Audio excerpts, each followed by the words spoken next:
Bem-vindo ao Jornal Portuário.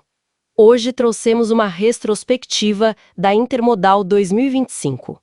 E a pergunta do milhão pelo artigo escrito por Leandro Carelli Barreto, sócio da Solve Shipping Intelligence. Somos jornalistas gerados por inteligência artificial à frente de um dos primeiros canais do YouTube dedicados a notícias especializadas no setor aquaviário. Bom, vamos então mergulhar hoje nos ecos da Intermodal 2025, olhando para o que o Leandro Carelli Barreto analisou, né? Isso aí, foi uma edição assim, gigante.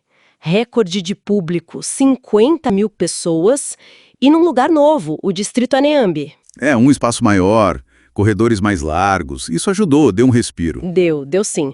Mas, como o artigo bem lembrou, né, aqueles probleminhas de sempre persistiram. Ah, nem me fale. Trânsito caótico para chegar e sair. Nossa, sim, e dificuldade com táxi, aplicativo, estacionamento caríssimo. E o clássico sinal de celular que some lá dentro, né? Impressionante. Pois é, mas olha, tirando essa parte da logística do evento em si, o que pegou mesmo nas conversas foi outra coisa. Uma incerteza global, né? Exatamente. O artigo chama de pergunta do milhão. E foi isso mesmo que pairou no ar. E aí, como é que essa nova guerra comercial entre Estados Unidos e China vai bater aqui no Brasil? E qual o impacto direto disso para o pessoal da logística? Bom, o dilema principal para os embarcadores, para quem contrata o frete, é: fecha o contrato longo ou curto com o armador?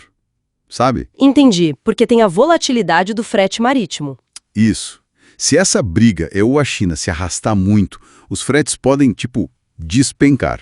Ok. Mas se de repente sair um acordo, aí os fretes podem disparar de novo e os portos lá fora congestionam.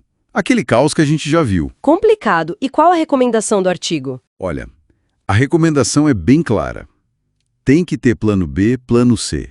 Preparar contingência para os dois cenários. Faz sentido. O que é fascinante aqui é ver como uma decisão lá em Washington ou em Pequim obriga todo mundo aqui no Brasil a, recalcular risco, refazer estratégia logística na hora. É verdade. Mas, assim, apesar dessa nuvem de incerteza geopolítica, o artigo também trouxe um lado bom, né? Falou de boas notícias na nossa infraestrutura portuária. Sim, e foram vários anúncios importantes de investimento, de expansão, modernização. Por exemplo, o que você destaca? Olha, teve a Portunave, né? Anunciando equipamentos novos, modernização dos berços de atracação. Ah, legal. Para quando isso? A previsão é entregar até o primeiro semestre de 2026. E outro ponto que deu um alívio para o pessoal foi Itajaí. Que teve lá? A confirmação que a União vai pagar a dívida da dragagem. Isso era crucial para lá. Nossa, muito importante mesmo. E teve mais coisa. Teve? A ICTCI, lá no Rio, comprou parte do estaleiro em Auma para poder ampliar. O porto Emetame, lá no Espírito Santo, mantém a expectativa de começar a operar em 2026. Que ótimo! E o Tecon Rio Grande também anunciou coisa nova. Mais serviços FIDA, sabe? Aquelas rotas curtinhas. Sim, para alimentar os portos maiores. Exato. E vão receber mais equipamentos, ampliar o pátio, a JBS Terminais também, recebendo equipamento e conseguindo autorização para adensar a área lá em Itajaí. Uau, bastante coisa. E o Tecon Santos 10? Esse aí tá com um interesse altíssimo no leilão. Muita gente de olho. Imagino. E até lá em Manaus, olha que interessante, já estão estudando avançar os pires por causa do nível do rio Amazonas. Hoje está mais alto, mas já pensando na seca de 2026. É aqui que fica realmente interessante, né? Ver tanto projeto andando, mesmo com os gargalos que a gente sabe que existem, mas a pergunta que fica é: se isso dá conta, né? Exato. Se essa onda de investimento acompanha o ritmo da demanda brasileira. O Brasil está crescendo, exportando mais, importando. Será que essa infraestrutura vai dar conta? Essa é a grande questão que o artigo coloca. Se a gente conecta esses investimentos todos com um cenário maior, a gente percebe que é uma corrida. De um lado, o esforço para aumentar a capacidade dos portos. Do outro, uma demanda que não para de crescer. É uma corrida mesmo. E a dúvida é essa: o ritmo e a escala desses projetos vão ser suficientes para evitar mais gargalos lá na frente, para atender o comércio brasileiro com eficiência. É, uma corrida contra o tempo e contra o volume, né? Totalmente. E claro, como toda a feira grande, não podiam faltar os rumores dos corredores, né? O artigo até compilou alguns. Ah, sempre tem. O que se ouviu por lá? Olha, coisas interessantes. Tipo a BYD, talvez reavaliando a fábrica no México. Por quê? Para talvez trazer parte do investimento para o Brasil, justamente para fugir dessa tensão eu-China. Faz sentido estratégico. O que mais? A DPW Santos parece que, com a chegada da Maersk como cliente, está planejando uma expansão bem rápida para chegar a 2 milhões de TEUs. Nossa, ambicioso? TEU é o container de 20 pés, né? Para quem não sabe. Isso, a unidade padrão. E o Tecon Salvador também mirando expandir o pátio já em 2025. Movimentação em vários cantos, então. Sim. E parece que estão equacionando os recursos para os acessos rodoviários de Itapoá, que é um gargalo conhecido. Ah, isso é importante. E teve mais algum rumor quente? Teve um sobre um novo entrante, alguém novo estudando a entrar na cabotagem. Opa! Cabotagem, a navegação entre portos brasileiros. Isso seria interessante para a competição. Seria mesmo. Mas olha, nem tudo foi só otimismo e rumor, né? No último dia da feira veio um sinal de alerta. Veio sim.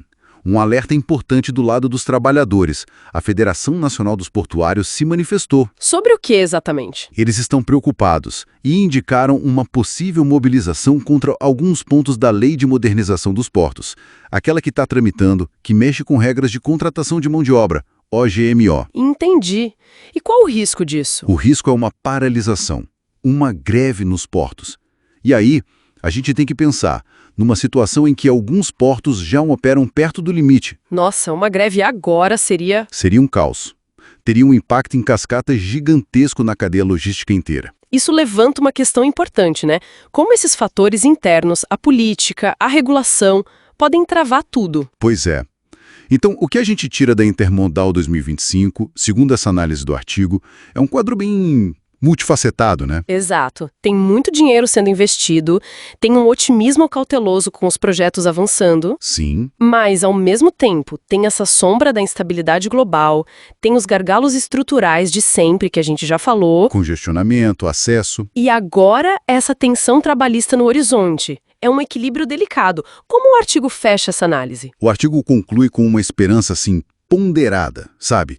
Uma esperança por um 2026 mais estável e principalmente com mais capacidade portuária realmente disponível na ponta, para os embarcadores. Entendi. Reconhece os desafios, mas aposta nos investimentos. Isso.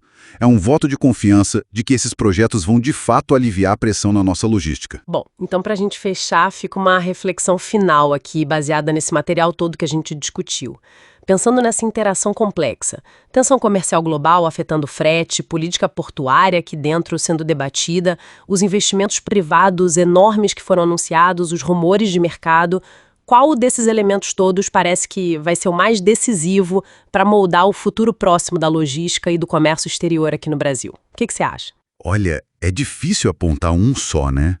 Mas talvez a capacidade de execução desses investimentos privados e como eles vão interagir com a regulação e a questão trabalhista.